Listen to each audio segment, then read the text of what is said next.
여러분 안녕하세요. 찾아가는 새벽기도 시카고의 수사랑교회 조선영 목사입니다. 오늘도 어김없이 찾아오시는 주님의 은혜와 평강이 저와 여러분의 삶에 종일 풍성하기를 기도합니다.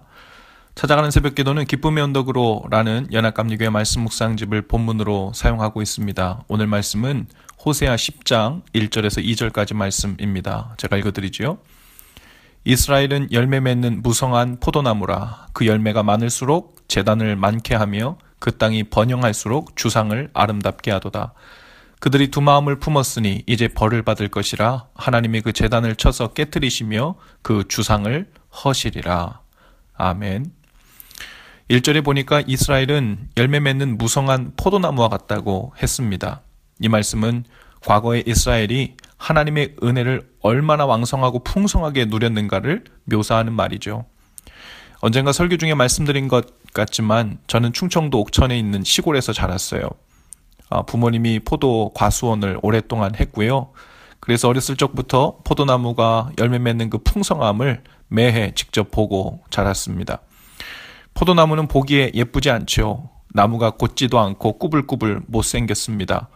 키가 크지도 않습니다.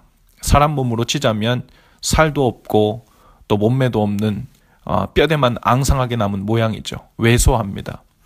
그런데 여름이 되어 수확할 때가 되면 그 가지를 쳐주지 않으면 쭉쭉 뻗어나간 가지가 풍성한 나뭇잎과 함께 얼마나 멀리 뻗어나가는지 몰라요.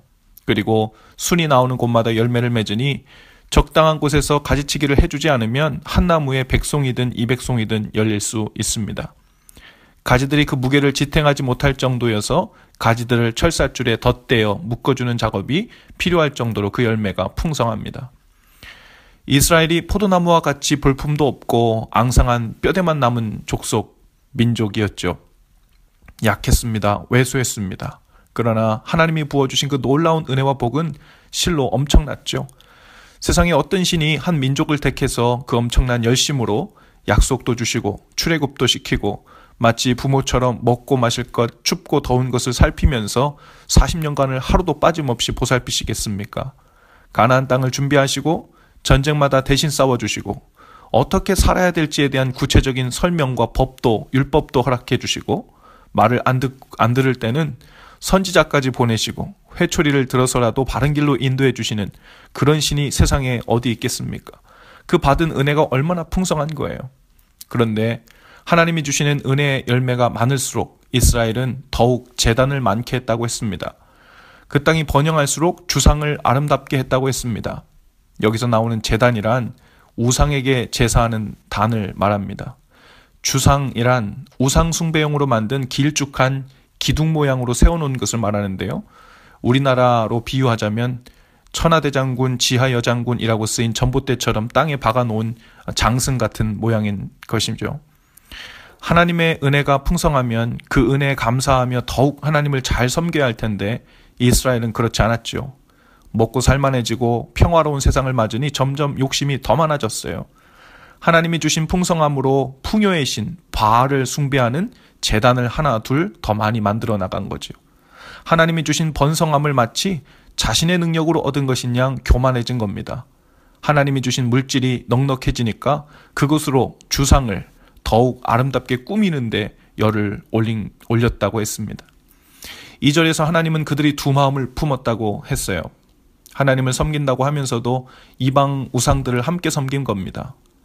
이스라엘은 우상을 숭배하면서도 여호와 하나님을 동시에 섬겼는데 그것은 하나님을 우상들과 동등하게 여기는 가증한 죄악이었습니다. 하나님은 이스라엘 백성이 세운 주상들과 제단을 헐어버릴 것이라고 경고하십니다. 물론 주상과 제단이 헐린다는 말은 그 앞에서 절하던 자들도 함께 심판받을 것이라는 의미를 내포하고 있는 것이죠. 이스라엘 백성은 하나님이 주신 풍성함의 복 외에도 우상도 숭배하여 더 큰 풍요를 누리려는 욕심으로 시작했습니다. 그로 인해 하나님께 심판을 받게 되는 결과를 낳게 된 거죠. 저와 여러분도 이스라엘처럼 하나님으로부터 감당할 수 없는 복과 은혜를 받은 사람들이죠. 죄인인 우리를 구원해 주셨을 뿐 아니라 하나님의 자녀 삼아 주셨고 우리 삶을 인도하시고 필요한 것을 공급해 주시고 보호해 주시고 계시죠. 성령님을 통해 우리의 잘못된 길로부터 돌이키게도 하시고 경고의 메시지도 주십니다. 그런데 혹 우리를 향해 주신 하나님의 사랑이 풍성할수록 우리는 하나님 외에 세상을 더욱 사랑하고자 하는 두 마음을 품고 살려 하고 있지는 않은지 돌아볼 수 있기를 바랍니다. 하나님이 주신 안전과 풍요를 가지고는 세상의 방법을 동원해서 2배로 많은 풍요와 복을 누리지 않을까 하는 그 사람의 계산 가운데 빠져 있지 않은지 돌아볼 수 있기를 바랍니다. 두 마음을 품는 것은 하나님을 가증 여기는 일입니다. 세상의 법을 사랑하고 세상 풍요의 신을 숭배하고 있지만 하나님을 예배하고 신앙생활을 하지 않고 있는 것은 아니니 괜찮다고 생각한다면 큰 착각입니다. 그것은 이스라엘과 같이 두 마음을 품고 사는 것과 같습니다. 하나님이 우리 가정을 지켜주시고 자녀에게 복을 주셨으며 또 사업을 유지하고 번창하게 해주실 때, 그리고 우리의 삶 전체를 은혜로 부어주실 때 하나님을 더욱 사랑하고 힘을 다해 섬겨야 합니다. 은혜를 주실수록 눈이 세상으로 돌아가고 그 마음이 죄악으로 돌아서고 형식적인 종교생활만 남은 것으로 하나님을 섬기고 있다. 그래서 받은 복은 계속될 것이고 문제없다는 식의 생각은 이 모든 것이 잘못되어 가고 있다는 것을 알면서도 영적으로 눈 가리고 아웅하는 식인 거죠. 지난주일은 추수감사주일이었어요. 많은 감사를 하나님께 드렸지만 주신 은혜와 풍성한 복을 잊지 않고 하나님께 감사하고 사랑하고 섬기는 삶으로 더욱 나아갈 수 있기를 바랍니다. 오늘도 주신 은혜를 감사하며 하나님을 향하여 눈과 온 마음을 향하여 사시는 저 여러분들 다 되실 수 있기를 주님의 이름으로 축복합니다. 기도합시다. 주님, 열매가 주렁주렁 무성한 포도나무처럼 우리에게 복을 주시고 은혜를 부어주시니 감사합니다. 이 넘치는 감사와 풍성함과 넉넉한 은혜, 감사하는 삶이 되게 하시고 더욱 주님만을 사랑하고 섬기며 살 수 있도록 우리 자신과 가정을 지켜 주옵소서. 가지가 포도나무에 온전히 붙어 있어 열매를 맺는 것처럼 포도나무이신 주님께 힘을 다해 붙어 있을 수 있도록 오늘 하루 우리를 도우시옵소서. 예수님 이름으로 기도합니다.